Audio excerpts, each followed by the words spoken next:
Assalamualaikum warahmatullahi wabarakatuh. Salam guru penggerak. Perkenalkan Bapak Ibu, saya Ade Chandra, CGP Angkatan 11 dari SMA Negeri 3 Kota Pariaman. Saya akan menjabarkan tugas modul 11 tentang koneksi antar materi, modul 11 Refleksi Filosofi Pendidikan Nasional Ki Hajar Dewantara. Adapun sejarah pendidikan zaman kolonial, pertama sekolah kabupaten tahun 1854 tujuannya mendidik calon pegawai. Yang kedua, sekolah Bumi Putra masih di tahun yang sama yaitu tahun 1854 diajarkan belajar membaca, menulis dan berhitung yang bertujuan untuk para pembantu serta pendidikan calon dokter Jawa. Terus yang ketiga adalah Taman Siswa, berdiri tahun 1928 sebagai gerbang emas kemerdekaan dan kebudayaan bangsa Indonesia. Pendidikan dan pengajaran.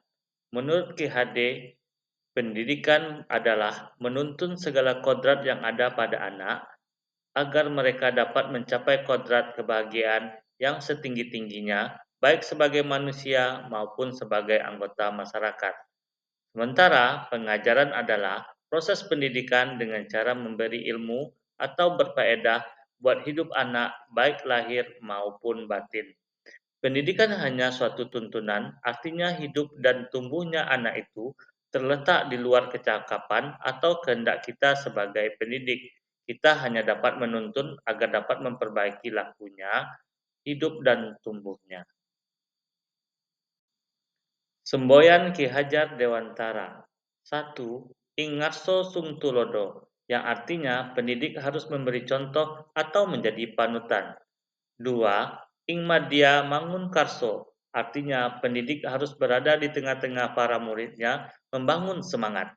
Ketiga, tuturi handayani, artinya di belakang selalu memberikan dorongan atau terus-menerus menuntun menuju arah yang benar bagi hidup dan karya anak-anak didik. Tujuan pendidikan. Menurut Ki Hajar Dewantara, tujuan pendidikan yaitu menuntun segala kodrat yang ada pada anak-anak agar mereka dapat mencapai keselamatan dan kebahagiaan yang setinggi-tingginya, baik sebagai manusia maupun sebagai anggota masyarakat. Pendidik hanya dapat menuntun tumbuh atau hidupnya kekuatan kodrat yang ada pada anak-anak, agar dapat memperbaiki hidup dan tumbuhnya kodrat anak. Tuntunan.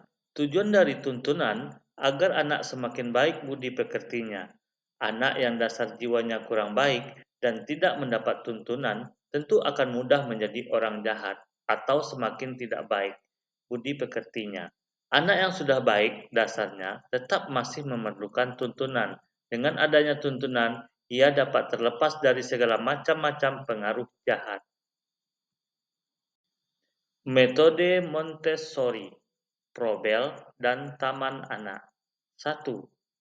Montessori mementingkan pelajaran panca indera hingga ujung jari pun dihidupkan rasanya. 2. Probel juga menjadikan panca indera sebagai konsentrasi pembelajarannya. Tetapi yang diutamakan adalah permainan anak-anak, kegembiraan anak, sehingga panca indera juga diwujudkan menjadi barang-barang yang menyenangkan. Ketiga, taman siswa, gabungan kedua metode, akan tetapi pelajaran panca indera dan permainan itu tidak dipisah dianggap satu. Kodrat alam dan kodrat zaman. Menurut Ki Hajar Dewantara, dalam mengelaborasi pendidikan terkait kodrat alam dan kodrat zaman, yaitu melakukan pembaharuan terpadu.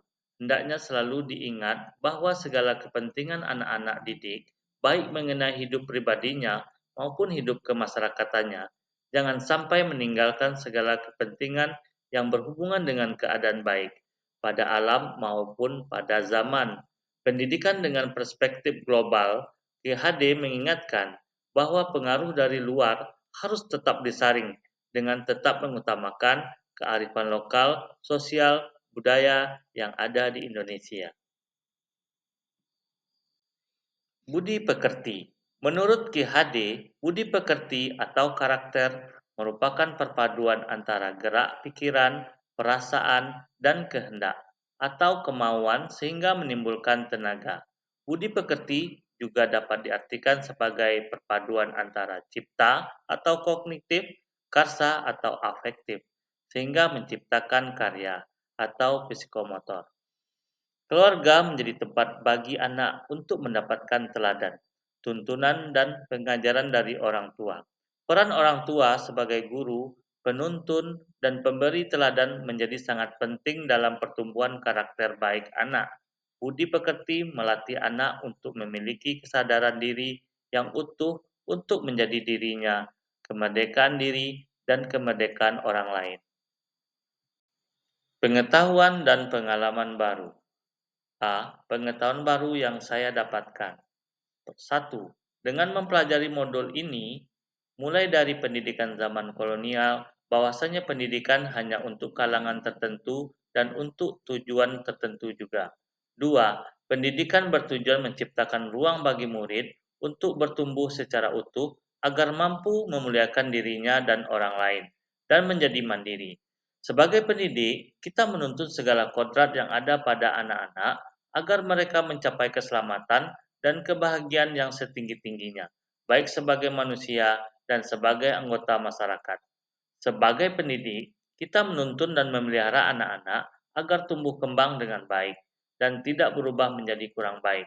Dan kita juga harus berusaha menuntun murid yang kurang baik menjadi lebih baik. 3. Ki Hade mengingatkan pendidik bahwa pendidikan anak sejatinya menuntut anak mencapai kekuatan kodratnya sesuai dengan alam dan zaman. Jadi, kita sebagai pendidik harus memperhatikan kondisi lingkungan, letak geografis murid, berada dan menyesuaikannya karena anak yang tinggal di pesisir pantai berbeda kehidupan sosial masyarakatnya dengan yang tinggal di pegunungan. Kemudian, sebagai pendidik, juga harus memperhatikan perkembangan zaman yang dinamis.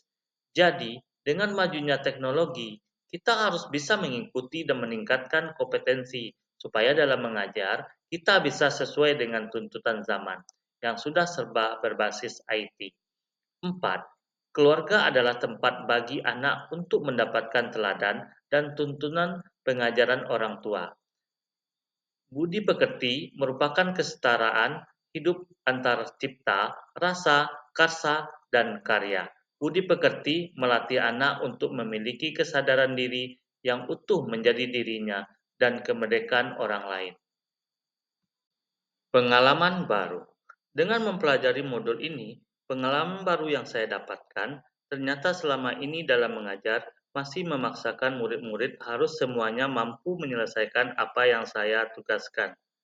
Ternyata, dengan begitu, saya telah membunuh karakter anak, di mana anak tumbuh kembang dengan baik sesuai dengan kodratnya. Dan kita sebagai pendidik menuntun dan harus memberikan pembelajaran yang menyenangkan bagi murid. Kemudian, dalam pembelajaran, saya juga belum memperhatikan kodrat alam dan kodrat zaman, di mana kodrat alam, kodrat yang dibawa sejak lahir, namun kondisinya masih samar-samar. Tugas kita sebagai pendidik memperjelas garis yang samar-samar. Jika awalnya kurang baik, kita berusaha menuntun dan mengarahkan menjadi baik. Dan letak geografis juga mempengaruhi sosial budaya masyarakat karena anak yang tinggal di pesisir pantai tentu berbeda dengan anak yang tinggal di pegunungan. Kemudian, kodrat zaman sebagai pendidik, saya harus cepat mengembangkan kompetensi saya untuk bisa menyesuaikan sehingga proses pembelajaran berjalan baik. Sebagai pendidik, kita menjadi panutan atau teladan bagi murid. Jadi, harus menanamkan nilai karakter atau budi pekerti yang baik kepada murid, sehingga murid memiliki budi pekerti yang baik dan memiliki kesadaran diri yang utuh untuk menjadi dirinya dan kemerdekaan orang lain. Sebagai pendidik, tentunya menemukan keberagaman kelas, baik mengenai sosial budaya, suku, dan yang lainnya. Berarti setiap murid memiliki karakter yang berbeda dalam melayaninya.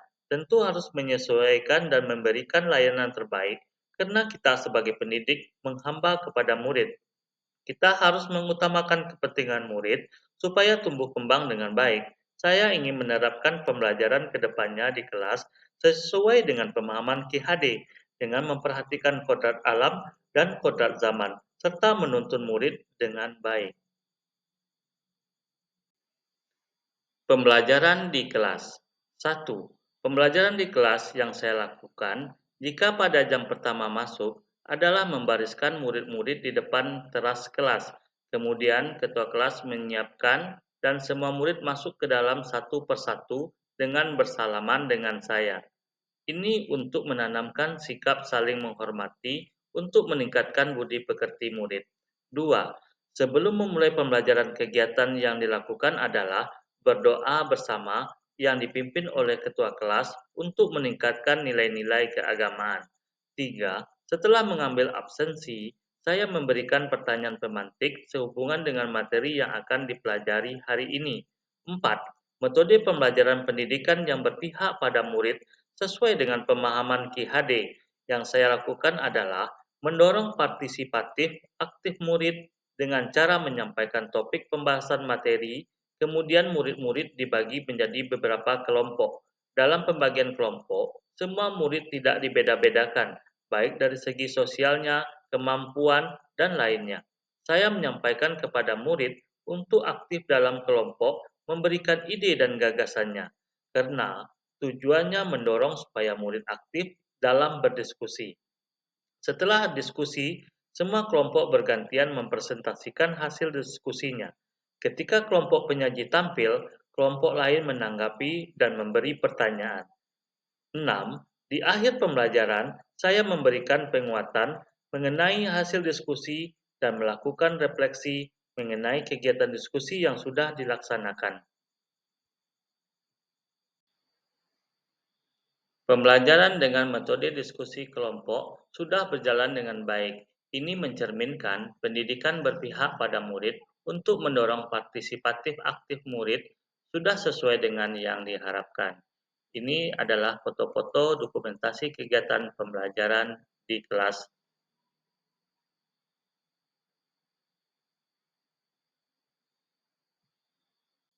Sekian dan terima kasih. Salam guru penggerak. Tergerak, bergerak, menggerakkan.